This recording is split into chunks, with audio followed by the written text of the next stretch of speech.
Ishimera ndo bosa inini ndaremba kubaizwa. Ishimera ndo buya ndaremba kudarewa. Uchafanyisa mvuku kumbono shaka twalozi Subali mwaso shivaso Shande wana kutetepa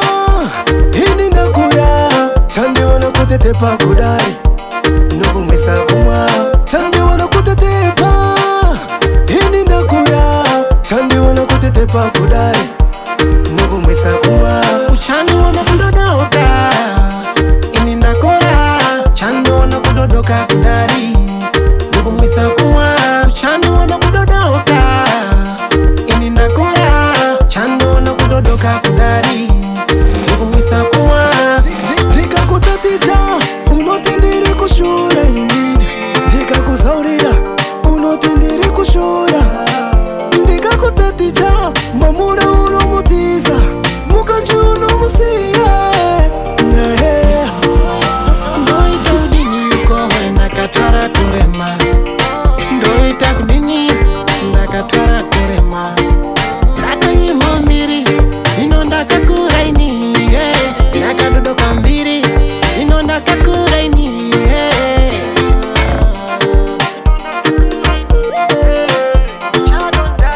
ungavanga nazvo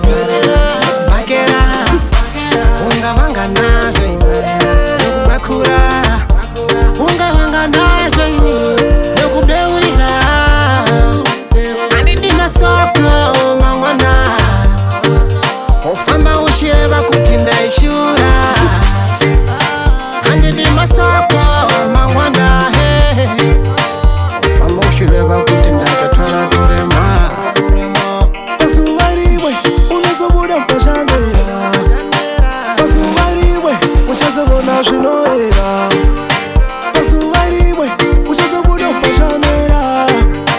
Pasuvariwe uchazobona zvinoera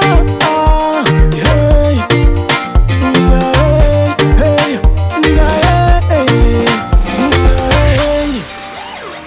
Zvozvodura zviro zvapera kushata ba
Kutetepa kudari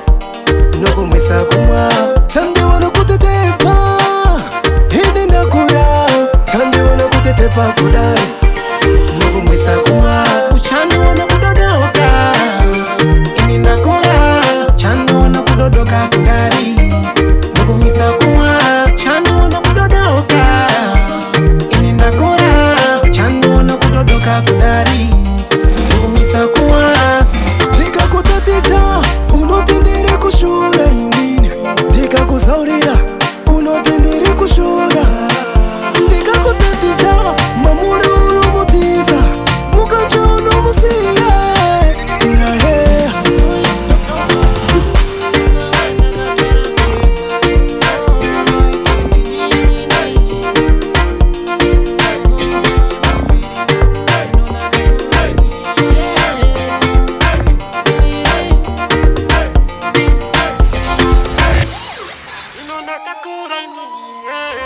Uchadon darera